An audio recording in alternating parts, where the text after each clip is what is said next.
Come on, guys. Sorry.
Okay. Welcome to the MSAD11 Ad Hoc Committee, Cell Phone Committee. Today is Monday, April 28th. Please introduce yourself. And we'll start at that end. Hi, everybody. Jared Dumas, social studies teacher at Gardner Area High School. Beth Brooker, social worker in high school and parent. Alyssa Tracy, parent and school board member. Sarah Sims, principal at Gardner Regional Middle School. Frida Kieser, teacher at LER and parent. Kristen Bingman, parent. I know you're here somewhere, Frida. Angela Hardy, director of instruction, curriculum and instruction. It is definitely the Monday back from break. Our students have student obligations. Megan is not able to make it, Pat is not able to make it today, and usually Laura comes, so she may be on her way. Okay. Our next step was to refine our draft of a cell phone policy after incorporating feedback from the last meeting and from an administrative team meeting we had before vacation. We have most of the feedback incorporated. We may be doing some live tweaking today. And our intended outcome is to have us result in a refined draft from our result from our stakeholders. So I will put it here. On this link, so you can get to it if you don't have it.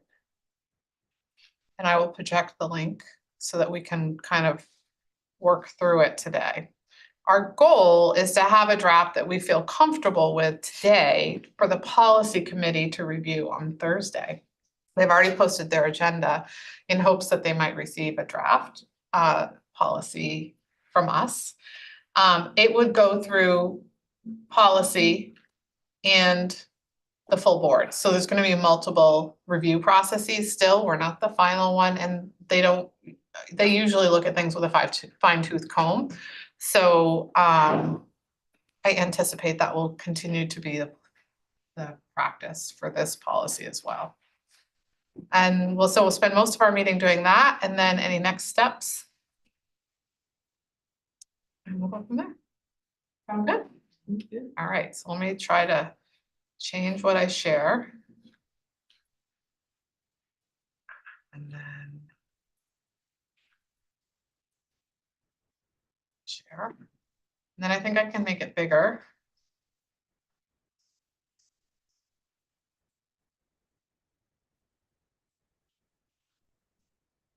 Is that a little better? Yep. Okay. Do you want to just take a minute? This is the preamble. That did not change much, so I'll leave that just for you to look at briefly.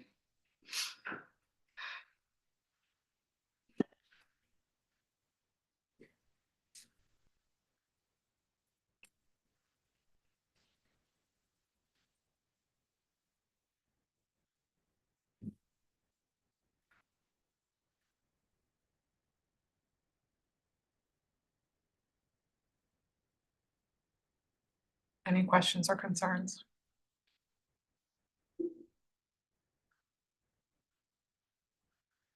And this helps us clarify what we mean by devices.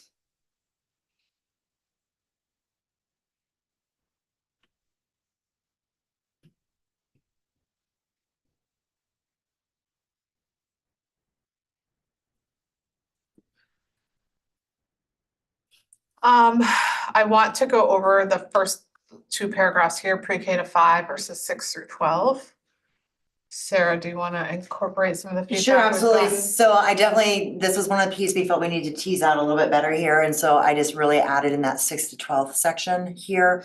Identifying like looking below will give you more details into that, just so we have them both at the beginning. Do you want me to talk a little bit about the admin meeting? Is that what you wanted to? So at our admin meeting, we presented this to all of the administrators, had them look through it, answered some questions and really tried to get some feedback. The elementary crew pre-K to 5 felt that that was still appropriate.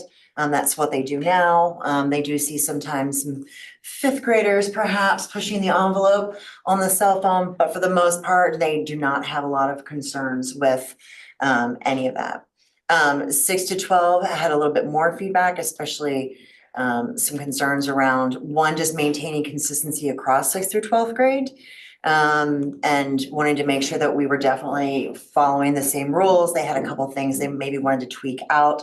I think we ran into that before where we all had these ideas of if we said this, and some of that was in the weeds of what the buildings do in order to implement, right? Might look slightly different, but our policy needs to remain consistent.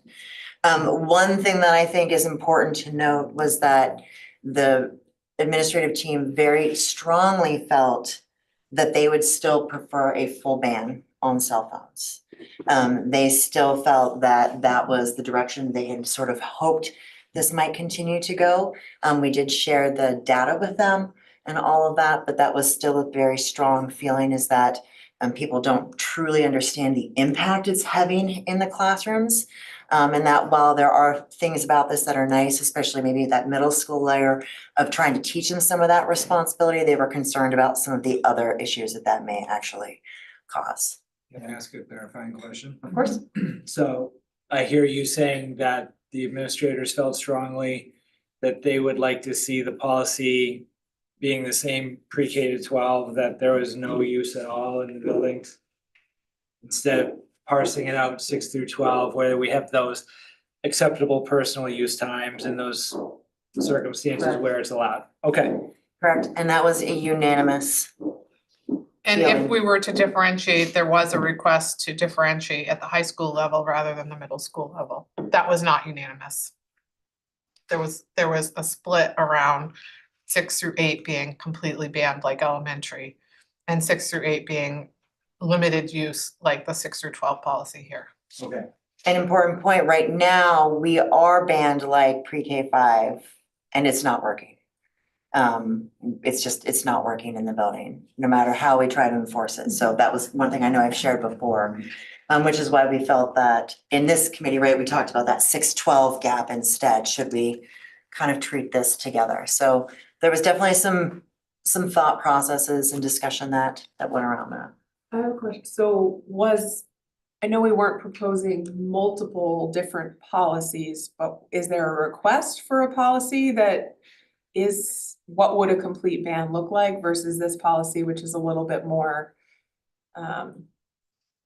They were- certain times and that sort of thing. They were thinking about it from a management perspective mostly, well, not mostly, but somewhat, in terms of like, how are we going to, a complete ban is Black and white. black and white and enforceable, Yes. and the plan we have has some gray. Right, so how do you know what they're doing on their phone is appropriate, like how do we get into the weeds of that? And so I do think we kind of dug a little deeper in some of that conversation than we probably needed to in the moment, because it's like, we're not out there phone policing, you know what I mean, during that time between transitions. But if a concern comes up, then we address it, right?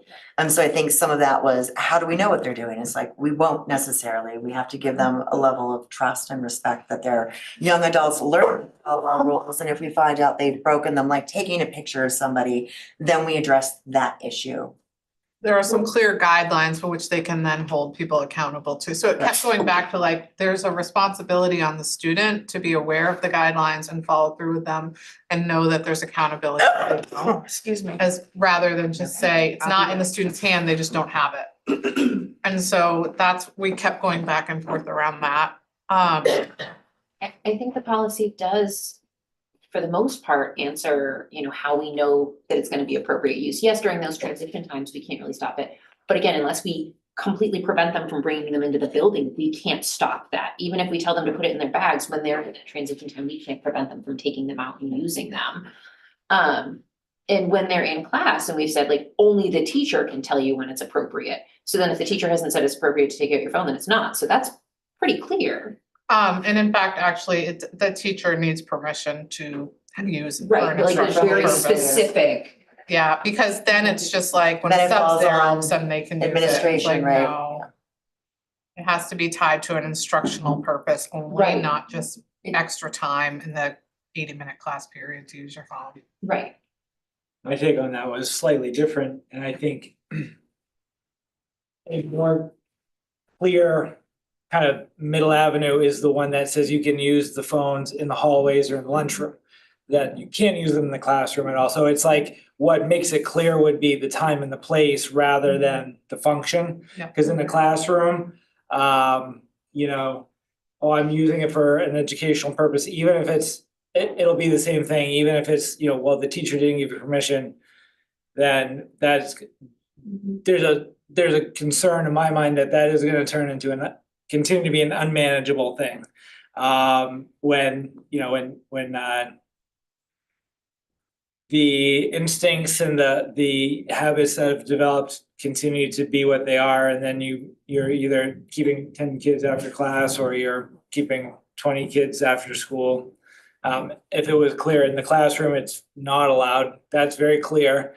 In the hallway at lunchtime between classes, it is allowed. Even that I think is very clear. So as we go through this, let's look at that carefully. Which is that first bullet, right? They're not to use them during instructional periods unless explicitly authorized by administration at the request of staff for academic purposes. It's a pretty high bar in order to have access. And it's not really the teacher's discretion. Which is a weird thing for us because we usually have a lot of teacher discretion, but in this particular case, we're saying it's not the teacher's discretion. It has to be a high bar to use the cell phone.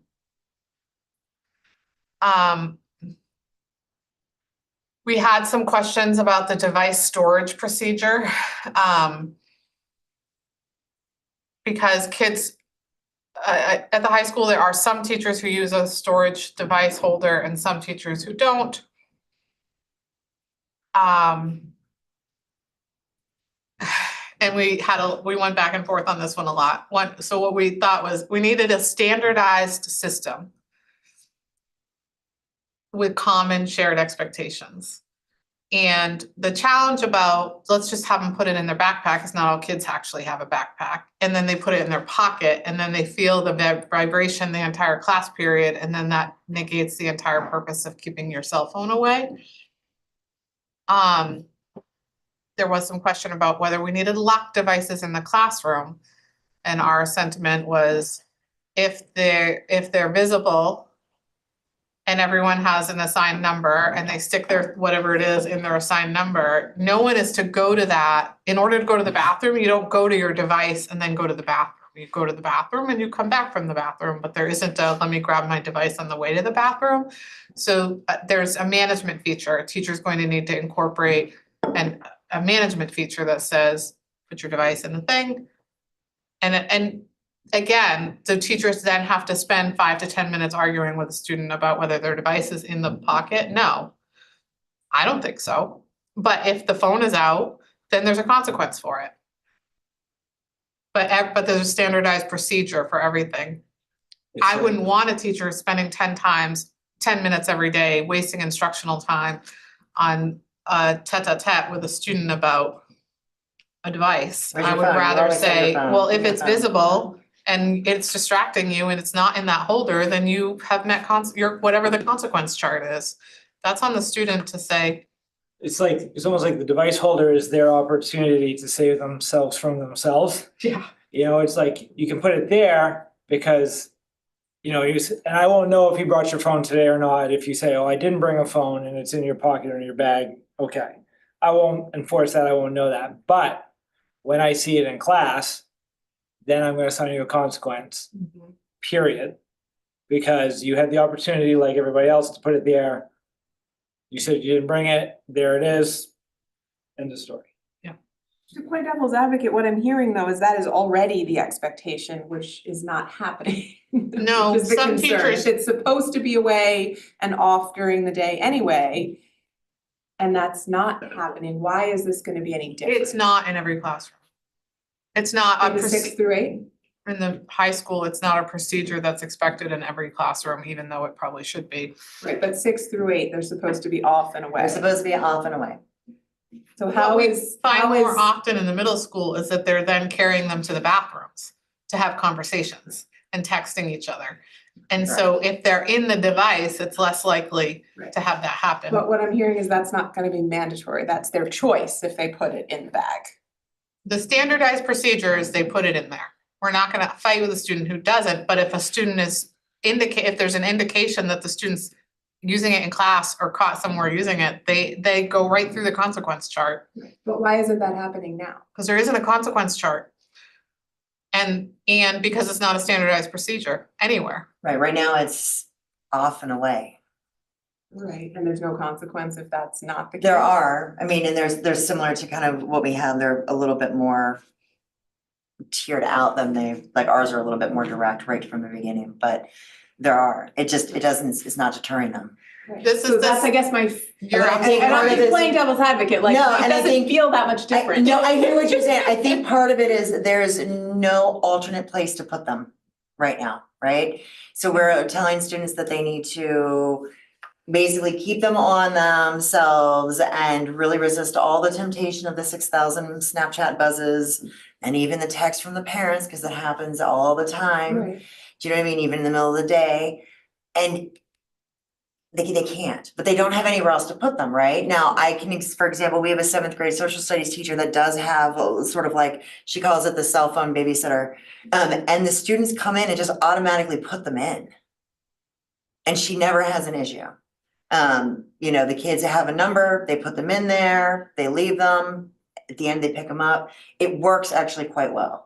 But she set an expectation, which is, I think is what you were getting to, is that there was a system. But if we had a universal system like that across the school, then it becomes part of the practice, just like coming into the building, right? We come in, we get our breakfast, we go straight to homeroom, right? You know, like they have this habit. And I think right now we don't have a universal habit other than we trust you to put it away, and they're 12-year-olds. Right. I Yeah. hear you, but I mean, I also know if I said to my 10-year-old, you know, well, you could keep the tablet in your bedroom, or you could put it out here if you think like, she would take it. Well, and I think every that's just it. time. It becomes an expectation that we expect that you're going to put it in here because this is Right. what we're telling you universally, the whole school is doing.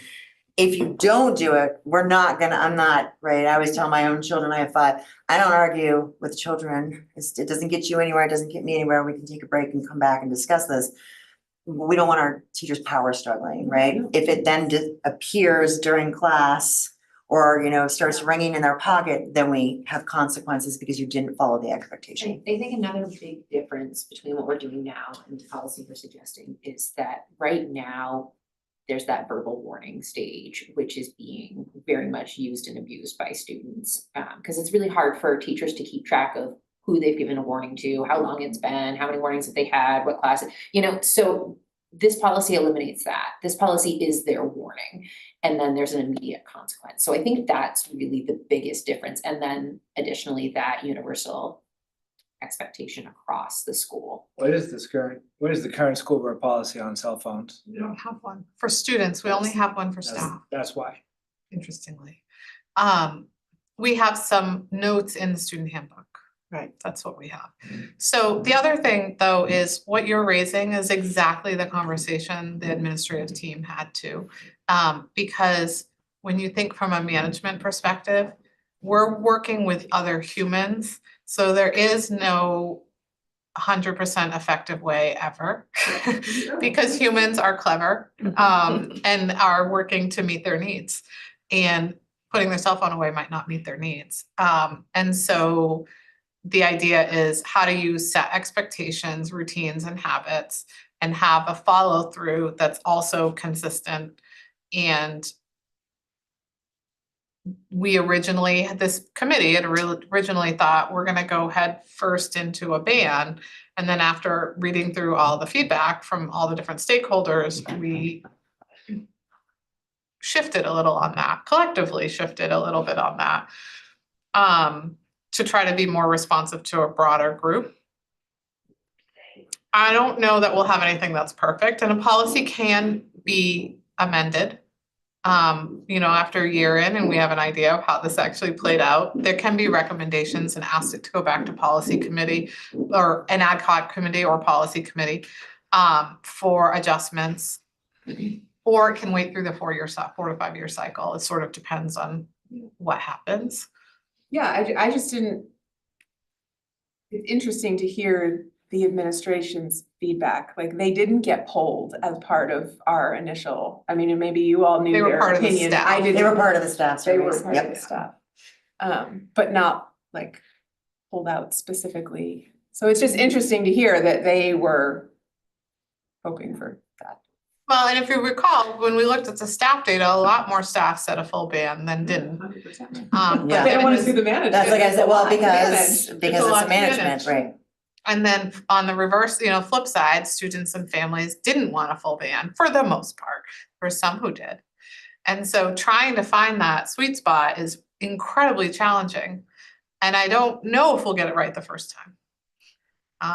And so it's okay. I appreciate you pushing and asking these questions because we may make a change today. That's part of this process. And we do have feedback we should look at from someone else too, but so this gives some storage procedures. And then permitted usage times. This is where we drafted this last time. And this is where some of our conversation might want to land today too, because it's also the least probably black and white, although I think it's a little more clear now than it was the first draft. I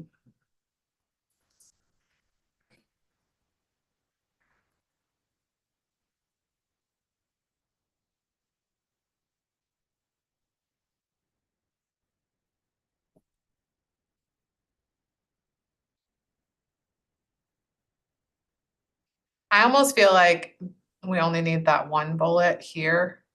Because designated tech use for academic support or medical needs is really the same as if an administrator is given approval, but. But I think we were talking about like if a student needed to step into the hallway, do you know what I mean, or had permission for whatever reason. My mom's been having surgery, can I step in the hallway and check my phone if we had those green zones, you know what I mean, in spaces where, yep, go ahead and step out. Yeah, it's just gonna be. I think that was kind of what we tricky for were staff, I thinking there. think. Next thing you know, 40 minutes in the class, they're. Great, we all have times when we're not available. We live in an age where people are available at your fingertips. It's hard to let go of that.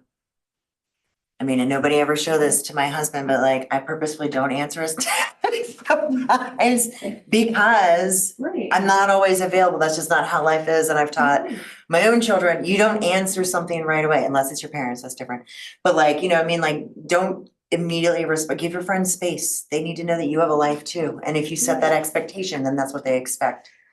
Right, I mean, we're not talking about an 8-hour day at this point, we're talking about one period, Correct. you know, that Mm-hmm. to have to step out. Which at the middle school is 55 minutes, so.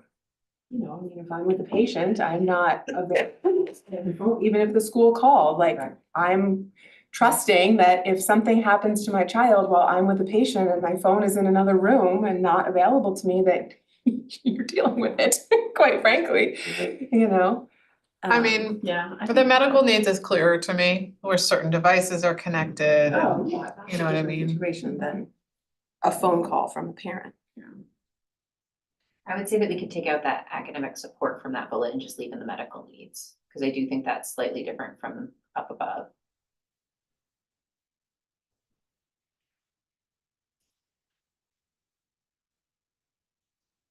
And that would be defined in some sort of. It's IT or downstairs, like, yeah, and that's still whatever. identified farther down in the That's where policy, we yeah. are, Yeah.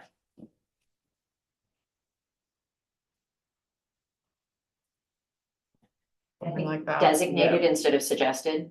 I got it. You keep going. Thank you. I got it.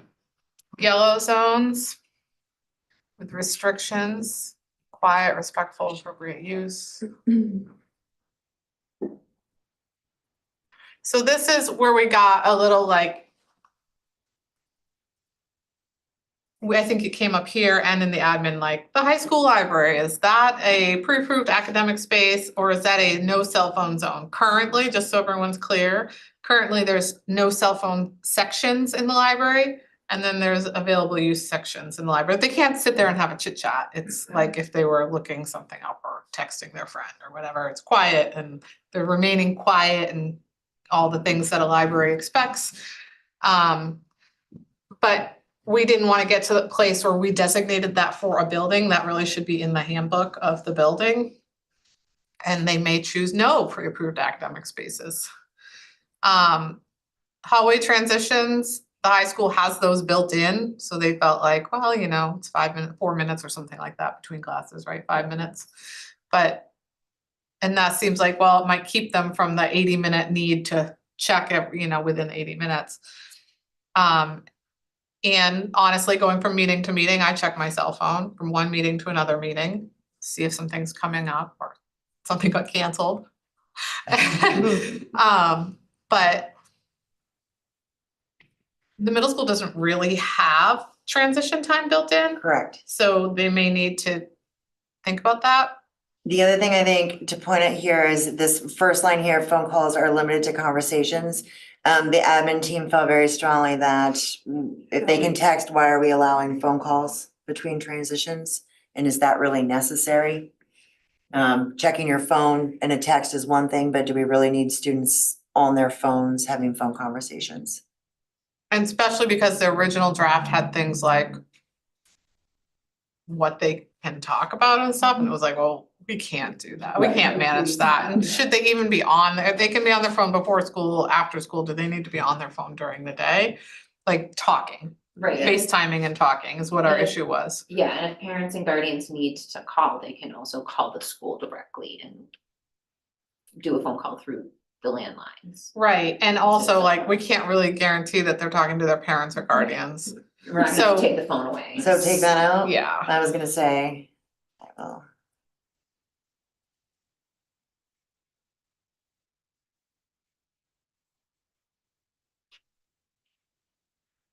So the last bullet is a little confusing, because you know, like you just were saying, checking your phone, I end up checking my watch, like, oh, I got 4 emails, I don't need my phone. So if we're saying they can't do that, they can't use smartwatches or earbuds, are we being too granular there? Like if they wanna look at their watch and swipe or reply? In between Which, classes. can you show I me? see what The you're very saying, last under the one. bottom of prohibited in yellow zones. Yes. So if we're allowing them to check on their Oh, I didn't, phones. sorry on yours, yep, right there. Right That- here, if we're yeah, allowing them to yeah. check their phone in general, why would it matter if we're allowing them to Right. Like check the their method they're checking, smartwatches? right? Yeah. Cause you can Because just we have them reply, putting them okay, up right? in the folder, so why Yeah. not? So I would agree with deleting Yeah. that piece, right? Like they can do a quick reply and then it's like, oh, instead I'll take my phone out. Oh, now I've been distracted. Let me go do the thing that I shouldn't be doing, right? Yeah. Maybe here under video chatting, maybe we should add phone calls, video chatting and. Oh, there you go. That's a Maybe way to here, do it. phone calls, video chatting. Cause my kid's the one that, when she called me not too long ago from school, it was literally our last meeting and it was like 9:30 and I'm like, what is happening? So I did the hello. And I got, my teacher said I could call you and this is, and I was like, okay, like the immediate, like giving up. But if they're in a hallway, it's loud and so I would assume. Right, they again, I too. wouldn't know. Yeah, shouldn't need to be doing that. And then the red zones during class periods. And here at this top, we say kept out of sight. Should this say kept in identified, designate and kept in designated container?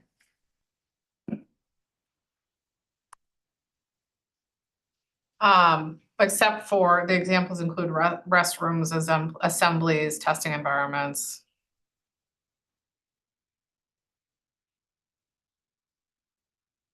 How about location, designated location? Because in an assembly, Right. they're not gonna have them, where are they gonna have them?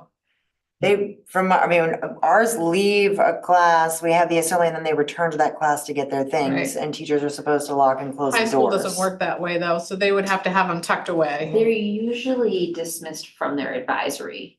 There's usually, except on rare occasions, there's a space where they, well, that's not true. Yeah, I would say areas. areas, because, so, Would that work in designated container / area? yeah, because it gives the high school an opportunity to clarify, cell phones need to be away, not, not out, silence, because there are a lot of assemblies where kids are just scrolling their phones and we are conscientious of some students who can't handle the assembly space and have special headphones to be in there or go to have an alternate quiet space instead of the assembly, or sometimes Zoom in, it depends, right? So there are some accommodations for students who need that appropriately. But of course, restrooms and locker rooms, we should not be seeing cell phones, and that's where photos get taken and videos get taken and all the things that are. That one is hard to manage though, because we don't have staff in those areas. Yes, but that's one of those things that when we do get the photo, we can say that is against school policy. And we actually have that in handbooks. Yeah. We have that piece, because that's actually a requirement of ours. So it's in every handbook, even though we don't have a designated student cell phone policy. That's already in the handbook. It's not allowed at all. I mean, one would think at this point, if you're taking a picture of someone in the restroom, that's inappropriate across the board. Correct. And there would be immediate consequences.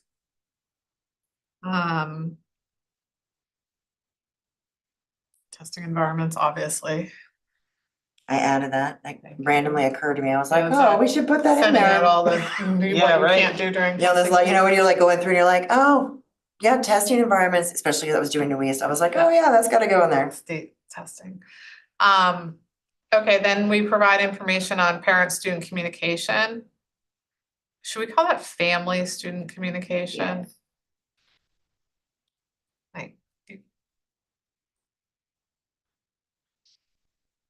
Or guardian even.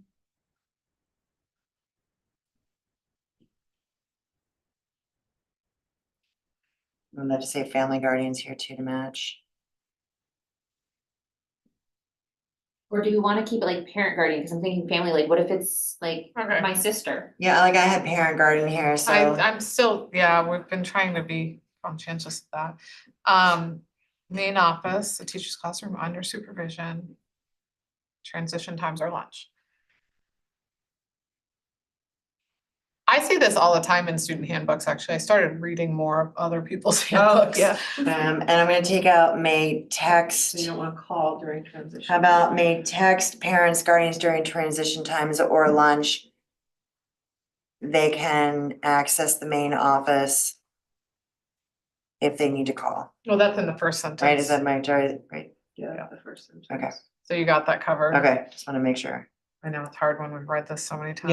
Yeah. Sorry, and I've like rearranged it, I think 10 times now. Students in grades 6 to 12 may text parents, guardians during transition times or lunch, okay. Right? Cause yeah, I think parent guardian works, cause that's like the authoritative parent guardian is what you're trying to say, yeah. Not just anyone like you were saying, yeah.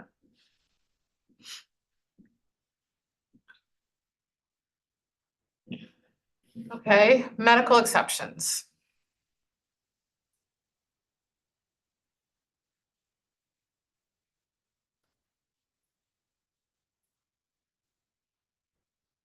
Really, nothing was changed in there. I think we all felt like that is sort of, I had encompassed the most of it, unless I missed something.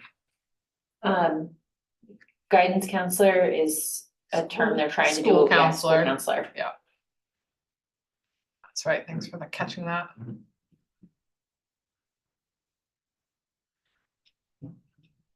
Consequences. All right, so one of the things that we as a team really wanted to know was in this first offense here, should this be handled by the teacher or should this go directly to administration at the beginning? So we brought that up to the admin team and they very much so felt it should be remain with the teacher. In the world of discipline, if the teacher brings every issue they have straight to administration, we call that taking the teacher's power away, right? You can't handle this, therefore only administration can handle this. And the administrators really felt that teachers still needed to retain the power to handle this at least once. They would be able to manage that on their own, right? But the second time, it should go straight to the office. So verbal warning. Yeah, can we take out, we talked a lot about not having a Having a verbal verbal warning. warning. So if we wanna have the device confiscated by the teacher, that's fine, but the verbal warning is, So if in it period- really, this did change, so it could just be this, so see how it's Yes. parallel structure all the way through Yeah. now?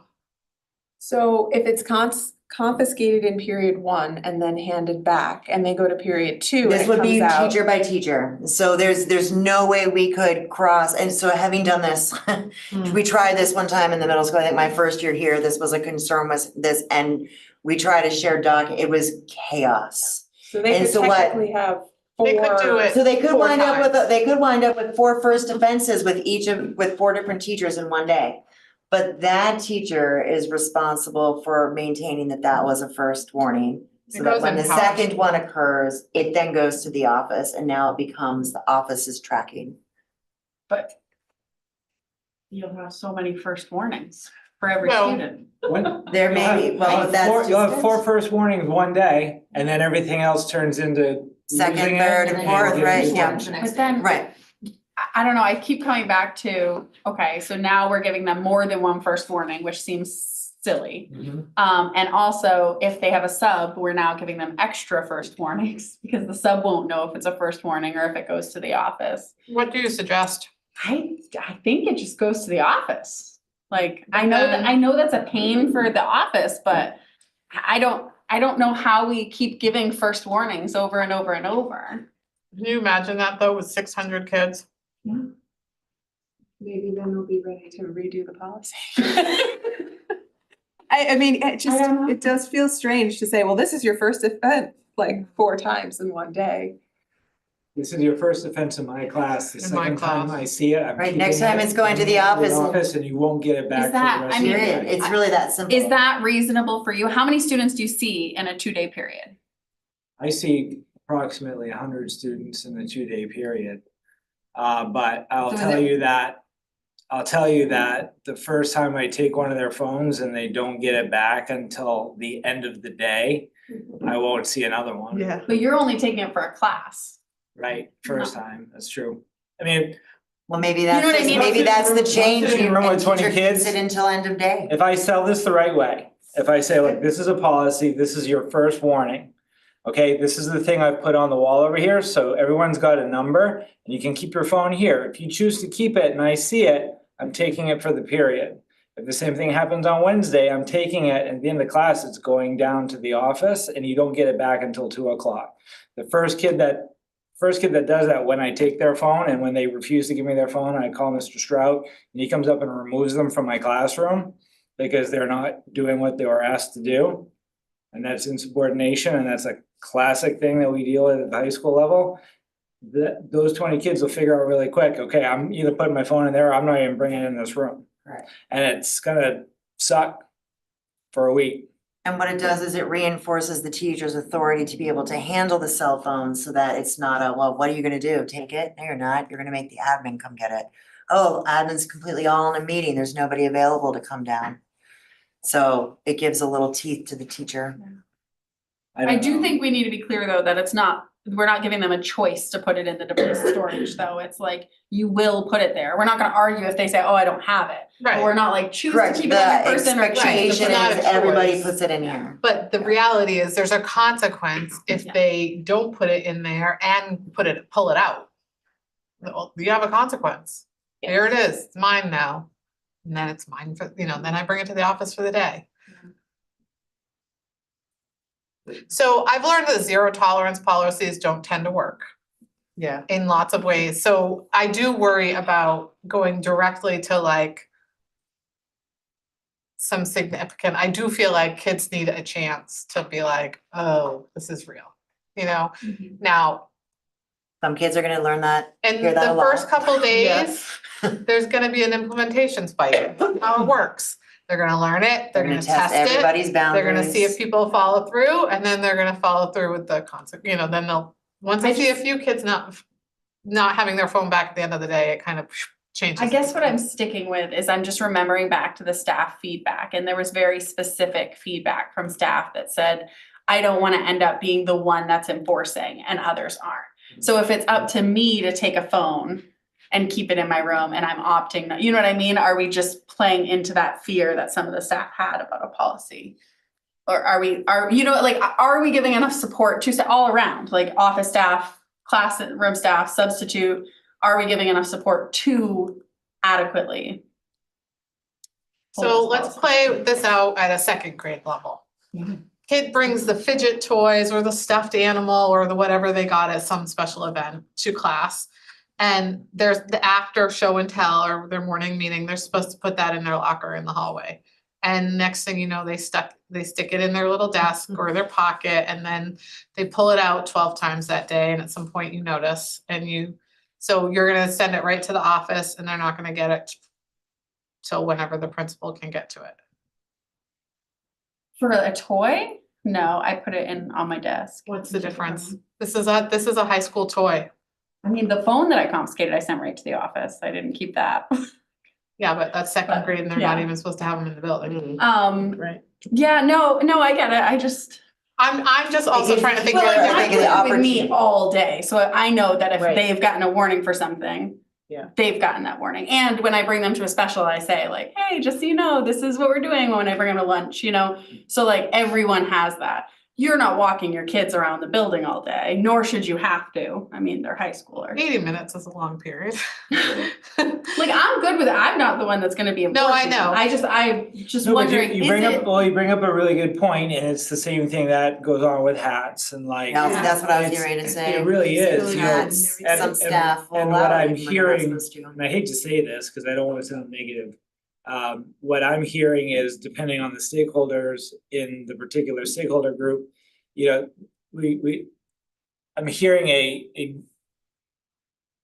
my perception of what I'm hearing right now is that everyone would like, I shouldn't say everyone, there are a lot of people who would like someone else to take on the responsibility of enforcing this policy. And to your point, what's the policy that isn't being enforced, right? And so I can only speak for myself, which is that if this is the direction we go in, which is there's not gonna be phones in a classroom, it's gonna be on the wall. I know pretty clearly from the language of this policy, what the expectations are for me as a teacher.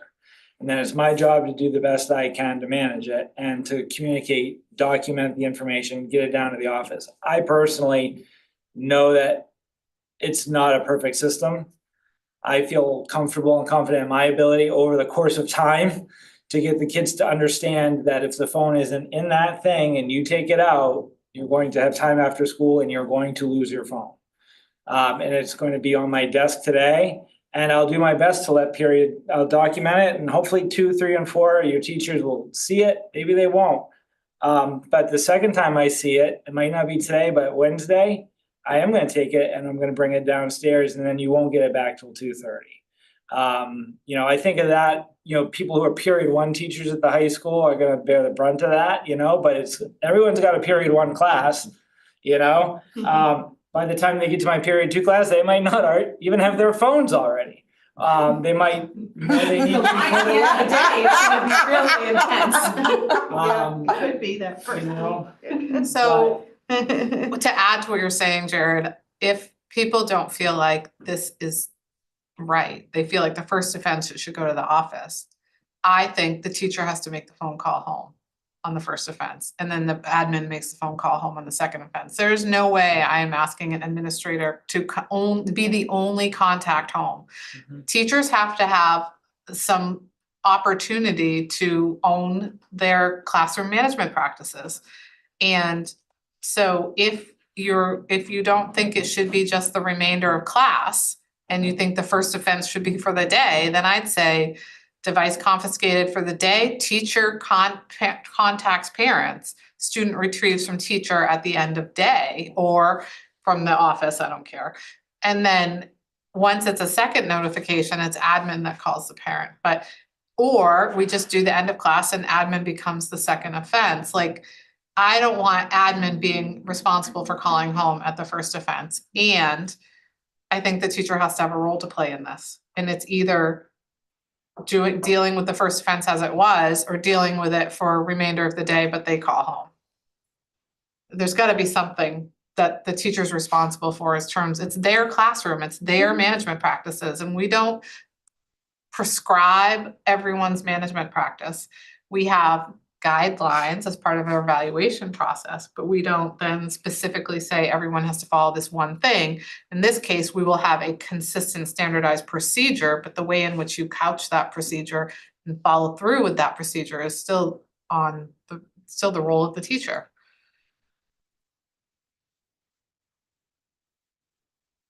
What do you anticipate the reaction of a student will be when, telling them to put it away versus actually removing it from their person for the day? Like, what sorts of reactions do you anticipate happening? Well, because that's Allow me to get on the stage, I shall act it out for you. It'll be very, the whole management piece of itself and a disruption to, I don't know. I'm it's not going to there. be mixed. It's It gonna vary completely very depends. drastically between the students. Some will give it up and accept their consequence, and some are going to have an absolute meltdown. And we'll end up going to the office anyway. Yep. You keep gaming this out, and I've been happy to play the game in my head. If I have a kid who's got their phone out, what I'm gonna do is invite them to step in the hall and say, like, I asked you guys to put the phones up here. You said, this is not a new practice, you have a phone out. I need to take it for the period. And they're gonna say, I'm not giving you my phone. Someone says something like that to me. I said, so I'm gonna let you explain that. You can keep it on my desk for the period because it's your first offense and you can get back in the end of the class. If you're not willing to do that, I'm gonna have you go down to the office. I might have a teacher come watch my class, make sure you get to the office. And then you're looking at a longer consequence, probably like a 3-hour detention, whatever the office chooses to assign. But I can't have you come back in this room unless you give me the phone. And I can do that. I can do that in a constructive and relatively calm way. Kid might say, no, thank you, I'd rather go to the office, and then that's a different ball of wax. But whether we want that to be the outcome, that is likely gonna be an outcome for at least a percentage of the kids, but it's like anything is like how the teacher, how the staff person approaches the conversation. I'm absolutely not going to be getting into a standoff with a kid over a phone in the middle of the room in front of 15 or 20 other kids. That's not my interest. And to be clear, if the first offense is device confiscated for remainder of class, I don't think the parent guardian needs to be notified, because that's a lot of work for a teacher. they will have to be calling a lot. If it's device confiscated for remainder of day for first offense, then I do think the teacher has to call the parent and guardian.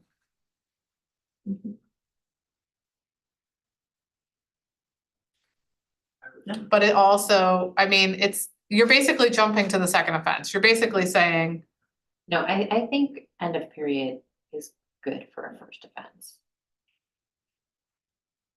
So then we would take out Yeah. notifying parents of the first offense.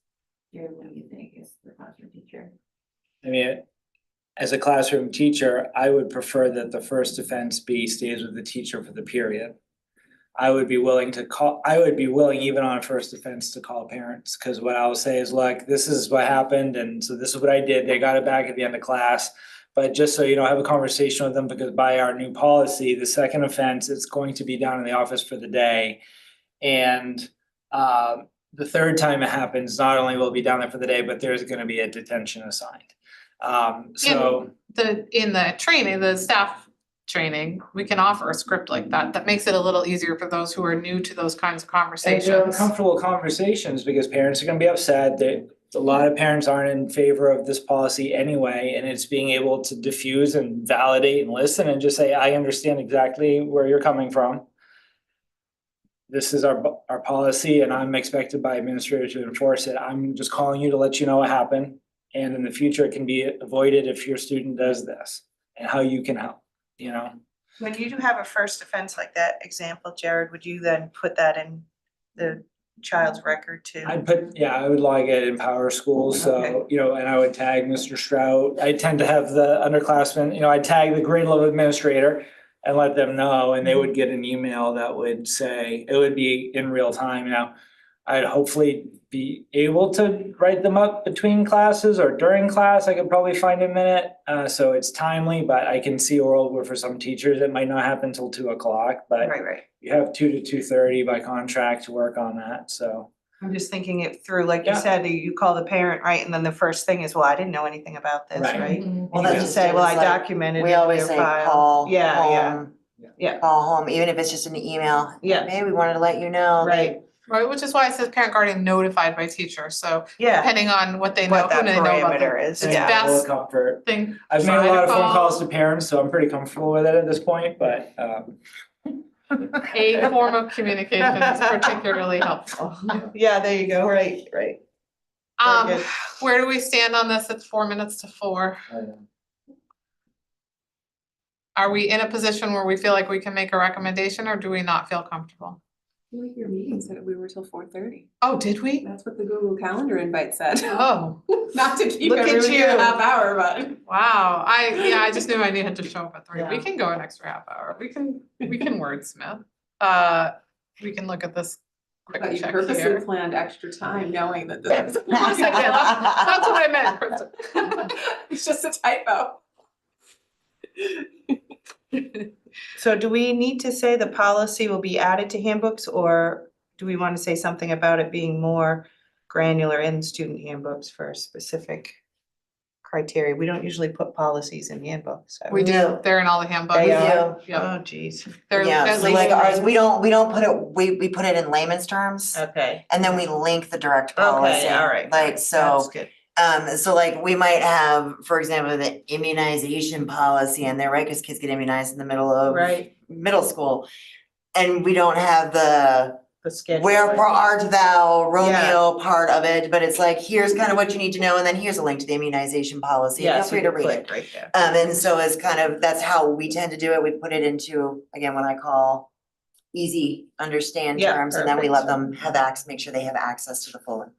And the legal reference piece is a question mark, partly because there's actually some bills right now in front of the legislature specific to a cell phone ban in the state for schools. Yeah, I saw that. So this might be out of our hands, we don't really know if that will, I don't know where that stands, and I haven't Oh, been dear. following it for a week, so.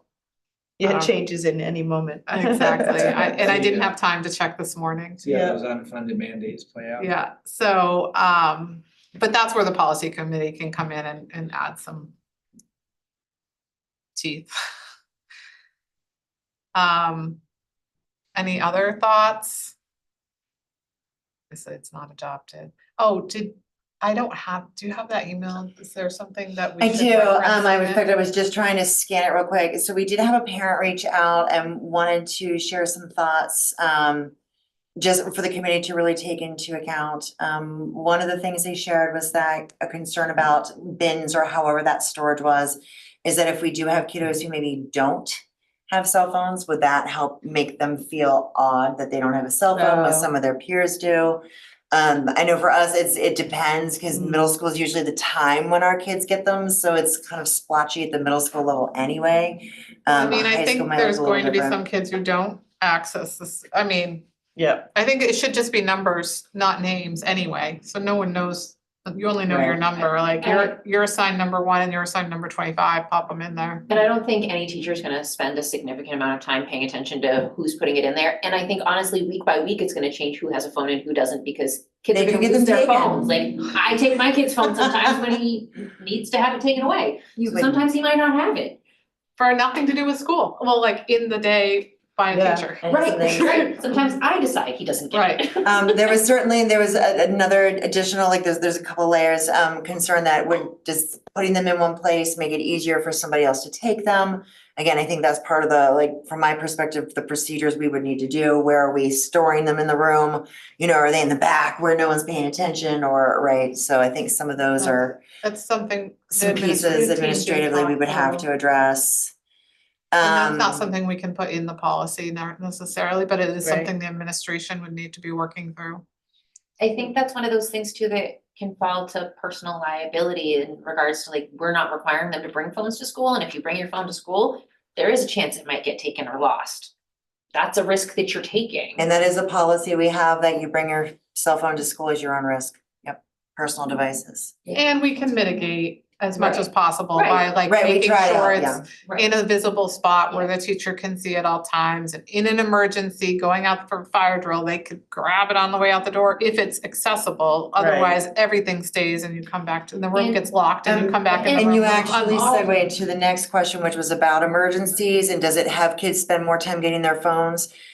Being one of the district Alice trainer, as well as some other layers, is we tell our kids that in an emergency, if you are worried about your phone, then you are worried about the wrong thing. Yeah. The door If you gets are shut and locked. Correct, if you are worried about your phone, then you are not worried about the safety of enacting what you need to do to keep you safe.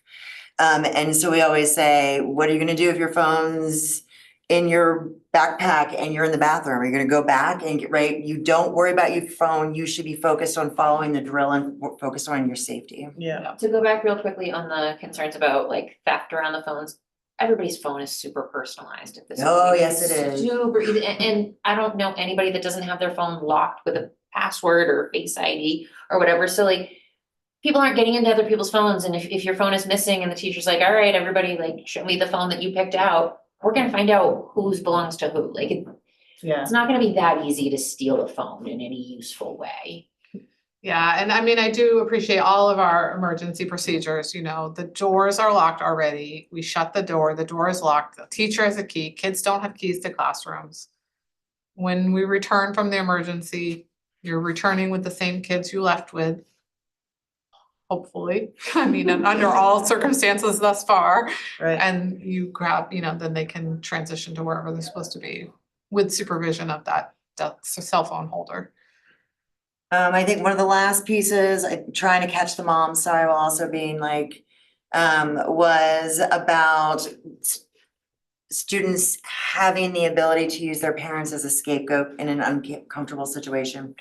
Right, by being able to During the say, school my day? parent, I needed to speak to my parent right away, and so I walked out to talk to my mom because the teacher said something that made me uncomfortable, or another student made me uncomfortable. And so they were talking about wanting to be that adult that's trusted for their child and being able to have access. I know for us, our kids, if our kids are in a situation like that, we tell them, walk straight to the office. Right? If the teacher says, where are you going, to say, I need to go to the office right now. You don't need to give them an explanation. You come to us and then we will help address that and help with whatever is making you uncomfortable. I know it's that way at the high school. I'm sure it's that way at all the elementary schools. We want the students to know that they have a safe place there, that they don't right, that they have other adults who can help connect, and if that means, hey, I really need to talk to my mom, I'm super uncomfortable, then we can manage that in the office with them. And I think I caught it all, I'm sorry, I'm trying to, Yeah, sorry, my eyes are itchy from allergies. I'm like reading as front as we go. And the last thing was that laptops are equally a distraction to cell phones. It's not just cell phones that are a distraction. True. Which is very true.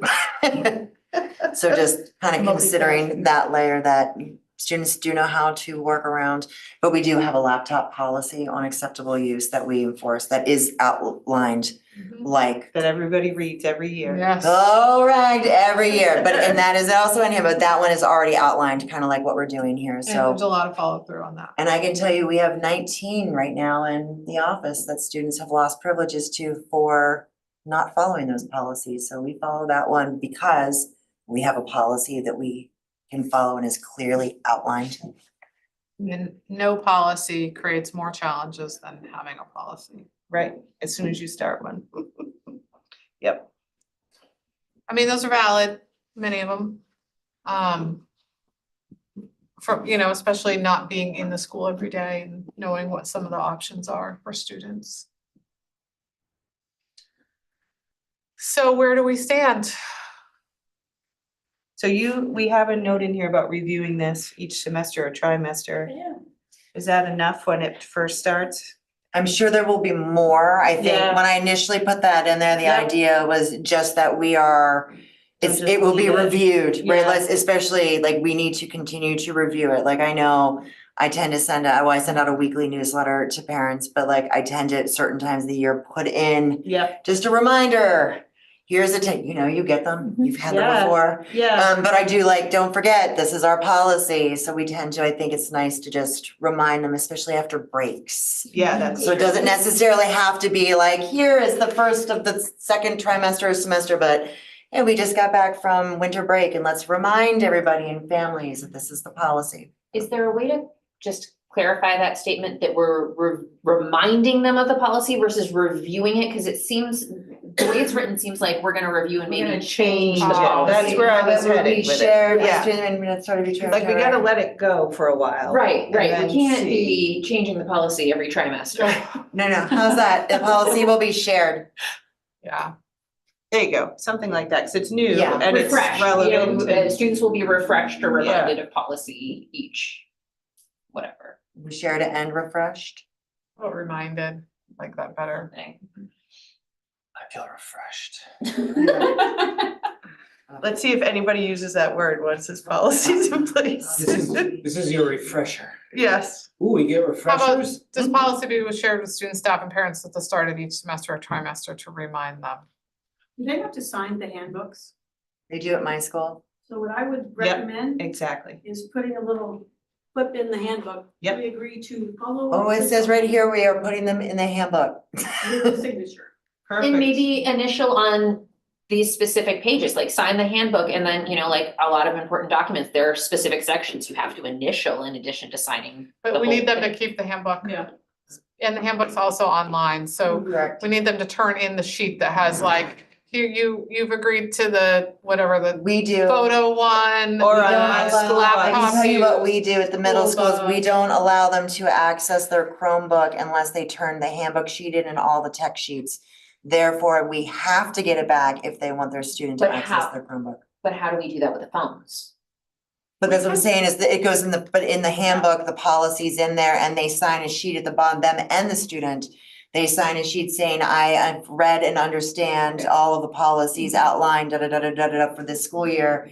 And then they sign and date it, and it's both. And the other thing that administration could do if they wanted to, since it's a launch at the beginning of the school year, if this goes through, is they could also separate the policy and have its own signature Right. with all the other forms, so that it's signed in the handbook, signed specifically to this policy for the first year. This laptop one, the photo one, all the other ones Cause you that can you do them have. online too, on my school books, right? That's the Yeah. easy one to do. And I think once the internet access, the guest networks get turned off everywhere and just put down to the green zones or whatever you guys are calling it, I think more people are gonna wanna turn that paperwork in a more timely. because they're gonna want access or Right. whatever they have to the internet in those green zones. And the conversation about cell phones during lunch definitely sparked some conversation, especially around administration, because like in middle school, your lunches are short and it would be more ideal if middle school students were talking to each other in that short period of time before they run outside or come in from outside, whatever direction they're going, than hanging out on their phone. And I think that it would be the responsibility of the culture of the building and the adults to support the students in encouraging that kind of behavior, like, let's not make it a norm that you just sit around on your cell phone during lunch. I would hate that. They don't do it now, so let's try not to get them to do it then. But at the high school, I don't know if your lunches are longer or they have a little more window, they have longer lunches, right? Well, I don't know how long. 30 your lunch minutes? is. Well, they're the same length. It just feels different Let's start when I go to earlier. the high school lunch versus the middle school lunch. But I think, well, again, I don't know how many kids you guys have in your lunches. So currently, the middle school should not have their phones out at lunch because they're supposed to be away all the time. So we're actually giving them more access. And they're changing their access because the issue is they keep stealing access to when they're not supposed to. So we're trying to guide them to appropriate access. That is the conversation that keeps coming up, like full ban at the middle school, which is what they are trying to institute now and it's not working, or But there's guided no release. policy, is what I'm hearing, and that's why they can't institute it. If there was I a- mean, it's in our handbook, right, but it's just, it is different, like I said, it's very different than enforcing with an 8th grader than it is. Yeah. A 3rd grade, it is. I know, And I'm it's not saying just, they'll like it. no, like I said, I can tell you that I think I'm about to get a lot of blowback from a lot of the middle school staff over this policy. I'm not gonna lie. I'm going to get a lot of slack for this. But I think they also will truly admit that they know what we're doing is not working. Right, but So we have Yeah, the I think a full opportunity to ban try would- something different with a specific policy and outline of consequences and expectations. And again, if it doesn't work, then we can always talk about some of those layers. like a full ban would have to look like some of the other districts where they actually don't have them on their person, they're gone. But I Especially think at when that you middle look at the school level. research, at what point we begin to give phones, it's definitely closer to high school than a 6th grade, I mean, my 6th grader will not even be 11 when she goes to 6th Yeah, grade. we did 7th Like, grade that with is, our 4, so we got one left and you he's. know, that's I made very that young. joke. Yeah. When we think about brain development and the research that supports, when is it okay to allow some access? It's definitely closer to high school than it is like. Well, it's like I said, I would tell you that you can see the difference. The majority of our 6th graders don't come in with cell phones. In Or 7th if grade, There was a ban. right, it's just not as much, right? And then by 7th grade, more and more students get cell phones and we see the uptick. And 8th grade, everybody has a cell phone, maybe 2 at this point, and they are all about them. I mean, you can literally like watch. But if there was It's a ban very and different. everyone coming in didn't have them, then maybe you wouldn't have that. I don't know. I just remembered, it's a little off topic, but not entirely. There was a request from the elementary administrators about whether or not we talk about no cell phone use on the buses in the elementary level. And to be clear, there is no way there's an adult that's going to police that, No. right? There's one driver and lots of kids. But if there becomes an issue on the bus, then they have something to go back to, like, no, if you really think they need a cell phone on them for some emergency reason from the age 10 and younger, then that's fine, but it's not to be used on the bus or during the school day. So it went back and forth. Can it be monitored in real time? No. Right. So that was we weren't sure, it didn't get included in here, but it was discussed. There's already a bus cell phone policy. There There is a is. buzz cell phone policy and We the should- majority of it says that you are not allowed to have a cell phone on the buses, but it is up to the bus driver's discretion. So for example, I know the majority of the middle and high school kids are told you can use them, just no like loud music. So we need to find where that is and put it under our cross references. Okay. Yeah. So some policies, I just don't know yet. That's right, yeah.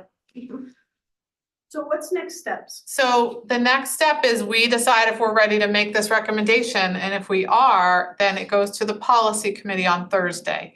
Now, they look at things very carefully, Yeah. so they will look at it very carefully. They And they will. will go through, and it may take more than one meeting for them, which is why it needs to go forward on Thursday, so that they have some time to do that if they need to. That's another whole board committee, move from ad hoc to board committee. And then from board committee, once they feel confident, then they can make a recommendation to the board, and the board has 2 readings. And if this goes smoothly, then it probably won't be adopted until August and in all the materials at the beginning of the school year. Right. August, the first Thursday in August, based on where we're at in the year.